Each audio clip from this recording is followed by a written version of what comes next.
Hey Kate, me again. More book stuff. You said you wanted more, so here is more. I can't remember where I was up to before I made the last one. I really should just check. I'm pretty sure it was 10 types of human. Let's pretend it was 10 types of human. So since then, I've read a couple books. So first one, Severance by Ling Ma. Not like the TV show, although I would recommend the TV show. It's really good. Apple TV, I think, second season coming out soon. Anyway, not the TV show, the book.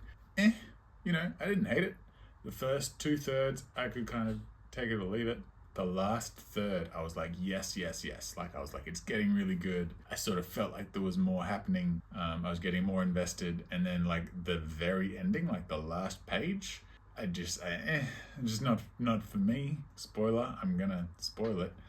It like zero wrap up, zero, I don't need everything tied up in a nice neat bow all the time, but like in this one I feel like a slight semblance of a bow would have worked better for me personally. Anyway, that was that one. So Severance. Oh, I don't have it with me. I also read now you got me, Storm of Swords, the second part to the third book of A Song of Ice and Fire, so Game of Thrones. Really good. If you've seen the TV show, you don't need to read the book. I do. I just like it. I want to read it. It's probably going to be the first series I ever finish. Then I read George Lucas, A Life. I'll go a really long time without reading biographies or autobiographies, and then I'll pick one up and I will remember that I really, really, really enjoy them. Like, they are consistently some of my favorite books. This one was good. I'm not saying it was like my favorite book or anything, but it was kind of just like I just remembered. I read this and I was like, I always mean to read more biographies and autobiographies. Not anything huge to take away from it. I like Star Wars, so shocker. I like a George Lucas book. I didn't know like the community that he sort of had around him, in that he sort of collaborated with like Francis Ford Coppola and Steven Spielberg a lot. I say collaborated, just sort of like the fact that they were buddies and would talk, I guess, I didn't really know or understand as much. So that was really cool. I really enjoyed that one. Off the heels of that, I was sort of, autobiographies are cool, let's read another one. Permanent Record by Edward Snowden. If you remember, Edward Snowden was like the 2013, he leaked stuff in 2013. He worked for the NSA, he worked for the CIA. Read the book. He didn't work for the NSA, he didn't work for the CIA, he worked for contractors who worked for the NSA and for the CIA.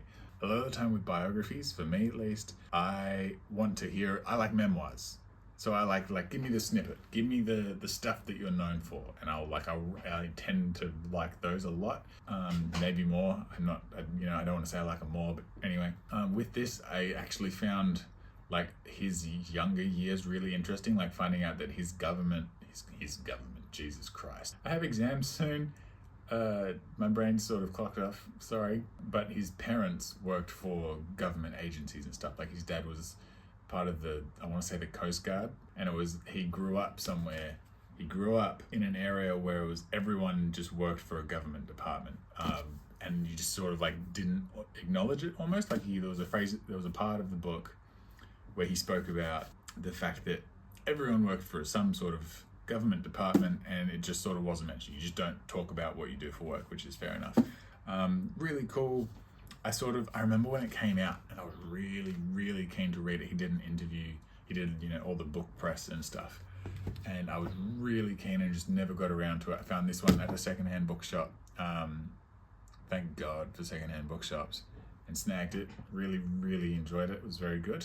And, what can I say? Biographies, right? So the George Lucas book sort of inspired me to pick that one up. The George Lucas book also sort of inspired me, or got me in a Star Wars kind of thing. Rise and Fall of the Galactic Empire. So it's a Star Wars book. It's fiction, but it's written like it's non-fiction.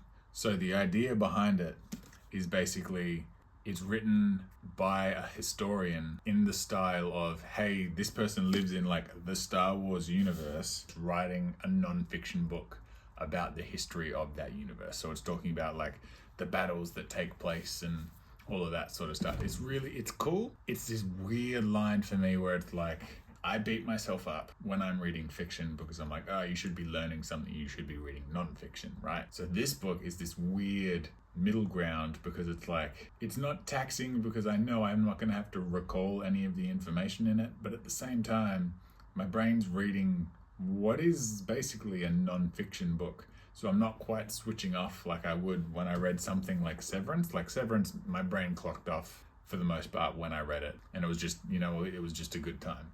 It's supposed to be just a good time. With this, my brain doesn't quite clock off. So it's not that I don't enjoy it, but it's just this weird, like I'm sort of beating myself up as I'm reading it because it's fiction, but it also isn't quite as relaxing as just like straight fiction. So it's this weird, I haven't quite finished it yet. I am enjoying it most of the way through. I'll probably finish it today or tomorrow. But also it makes references to stuff so consistently.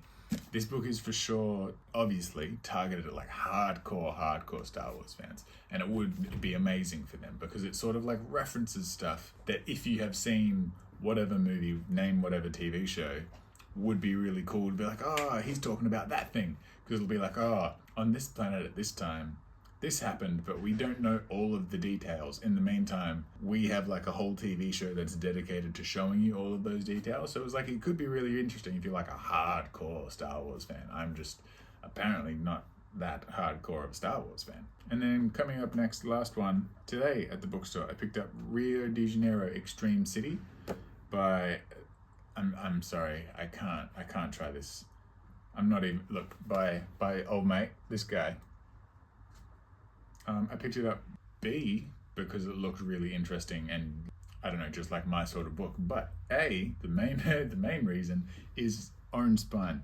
So I can add it to my little collection of Orange Spines that I've got up on the wall over there. Up on the shelf. I'm gonna try and fill that shelf. I've read probably 50% of those Orange Spines that I have this year.